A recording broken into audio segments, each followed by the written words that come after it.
Salut à tous. Alors aujourd'hui on va faire une couvée de canard Duclair. Donc j'ai réussi à mettre 15-20 œufs de côté. Donc j'en récupère un à deux par jour. Donc ça prend un peu de temps. Donc les premiers ils datent de lundi dernier, il y a une semaine et demie.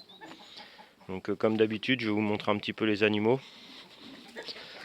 Et on va aller au Duclair tout de suite.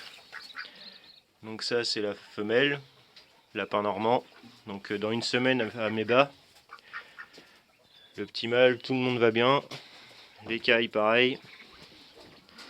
Les pigeons Strasser, ils sont à l'intérieur, ils sont en train de manger. Les poules, les canards barbarie, pareil. Les voyageurs, tout le monde va bien. Donc là, j'ai enfermé les canards Duclair pour vous montrer après. Mais pour l'instant, avant l'incubation, bien sûr, c'est le ramassage des œufs. Donc voilà, depuis 3-4 jours, j'en ai deux. Donc j'ai la vieille canne ici.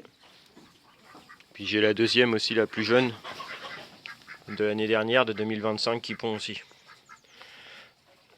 Donc on va ramasser les œufs et je vous reprends juste après. Donc je voulais faire une petite parenthèse aussi sur les cailles, parce que en commentaire vous m'avez conseillé de l'alimentation à Pantado. Donc c'est ce que je leur donne pour activer la ponte et ça marche. Donc merci encore pour vos commentaires. Donc allez, on va au Duclair. Donc là voilà, je vais vous montrer les reproducteurs. Donc c'est du canard Duclair. Donc je sais pas si vous connaissez, dites-moi en commentaire. C'est un canard un peu comme le Rouennais, si vous voulez, c'est la même région. Le Duclair, c'est juste à côté de Rouen. Et en fait, c'est le canard emblématique de la recette au sang. Donc le mâle est à gauche, la femelle est à droite. Donc c'est celle qui a pondu le plus d'œufs. Donc là, on voit, hein, elle a le cul vachement bas. Donc à pond tous les jours. Donc j'ai un mâle et trois femelles. Et donc vous voyez, c'est un canard tout noir avec une bavette blanche. Donc pour ceux, petite astuce pour ceux qui savent pas reconnaître un mâle. Donc ici on voit la queue du mâle. Regardez les plumes, il rebique comme ça. Donc ça c'est un signe. Donc voilà, ces deux-là c'est des bons sujets. Donc celui-là est de 2025, vous voyez la bague. Et celui-là 2024. Bague bleue. Donc voilà. Donc ça c'est des sujets que j'ai achetés il y a 3 semaines. 2-3 semaines, ouais, 4 semaines peut-être. Donc je les trouve intéressants à travailler. Donc je les ai eus chez quelqu'un qui a fait des prix en exposition. Donc j'en ai fait pendant pas loin de 10 ans, mais j'avais arrêté parce que les canards ça fait un peu de bruit et bon, j'ai plus voulu en faire à cause des voisins. Et aujourd'hui je reprends parce que franchement c'est un canard magnifique à regarder dans la cour. Donc comme je vous dis, hein, j'ai des parterres de fleurs, tout ça. Donc là il y a la bétonnière, mais juste derrière il y a les parterres de fleurs, tout ça, j'ai une belle pelouse. Donc j'aime bien avoir des beaux animaux dessus. Donc c'est pour ça que j'ai repris. Puis bah les voisins, on s'en fout un peu quoi. Ça fait pas tant de bruit que ça, je suis à la campagne. Donc voilà les deux. Et il y a les deux autres là-bas qui attendent leurs copains et copines. Voilà. Donc que dire de plus, élevez-en, car c'est une race qui était perdue, il restait plus que 3 éleveurs.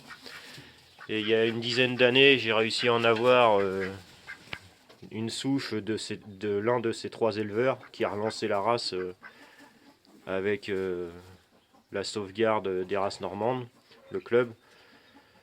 Donc ils ont été 3 éleveurs à remettre la souche, à distribuer la souche un peu partout, et j'avais une souche de l'un de ces 3 éleveurs il y a 10 ans. Mais impossible cette année de retrouver des canards que moi-même j'ai distribué un petit peu partout dans l'Eure, dans l'Orne et tout ça. J'ai contacté d'autres éleveurs à qui j'en avais fourni l'année dernière, enfin il y a 2-3 ans maintenant. Et en fait ils n'en avaient pas à me vendre ni à me donner, donc j'ai réussi à en retrouver en Seine-Maritime. Donc c'est pas les petits des souches que j'avais, mais ça reste quand même de la bonne qualité. Même s'il y a des défauts, mais je pense que c'est des bons sujets de travail. Donc me voilà relancé dans le Duclair.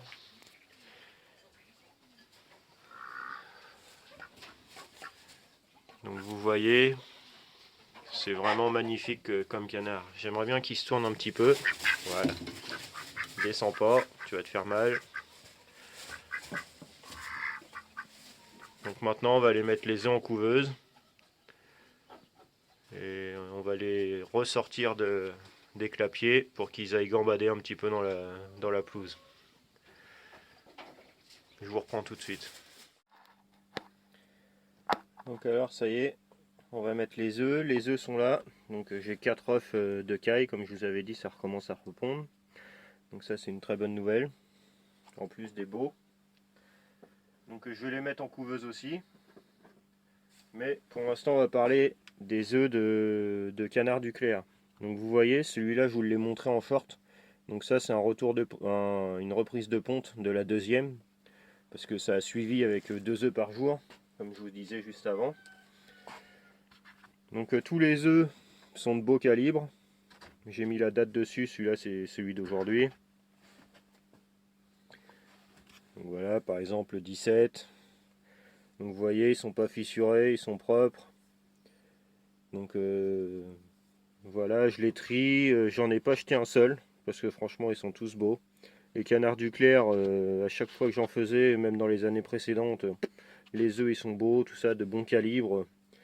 Je vous dis, le tout petit que j'ai eu là, celui-là c'est vraiment la première fois que j'ai eu ça, même en reprise de ponte ou en fin de ponte, j'ai rarement de petits comme ça. Donc voilà, donc faut toujours mettre les œufs dans la couveuse, la pointe, vous voyez. Je sais pas si on va bien voir, mais là ça fait un peu le plus arrondi et là ça fait la pointe. Ça veut dire que la poche d'air est par là et la pointe vers le bas, toujours. Vous voyez, la pointe vers le bas. Donc les œufs je les tournais tous les jours. Tous les jours je les tournais pour pas que la poche d'air assèche. Donc voilà, dans les paniers Simuca on en met 5. 5 par ligne. Donc dites-moi en commentaire, donc là il y en a 5, 10, 15, 24, il me semble, c'est ça 24. Ouais. Dites-moi en commentaire combien il y en aura de fécondés au bout d'une semaine, je vais regarder. Donc ça peut être marrant. Je pense que là tout va être fécondé, ou peut-être un ou deux de clair. Il y en a toujours un petit peu de clair, mais... Donc voilà, ils sont tous mis dedans. Donc 5, 10, 15, 5, 10, 15, 16, 17, 18, 19. 19. Ouais, j'en ai pas besoin de beaucoup hein, à chaque fois. C'est vraiment très peu. C'est vraiment pour la reproduction et puis faire un petit peu d'expo. J'ai pas besoin d'en faire 50. Donc ça c'est très bien. Ça va pas faire beaucoup de bruit pour les voisins. Donc à part mettre la pointe vers le bas, la couveuse je la règle à 37,7 degrés. Et au niveau de l'humidité, je suis à 55 pendant l'incubation. Et les derniers jours, je monte à 65-70. Donc maintenant, il n'y a plus qu'à attendre. Donc je vais mettre ça en couveuse et je vais vous faire une petite prise de vue. Donc voilà, ils sont en couveuse. Donc la prochaine étape, ce sera le mirage des œufs pour voir s'ils sont fécondés. Et si tout se passe bien, on aura des naissances dans quelques semaines.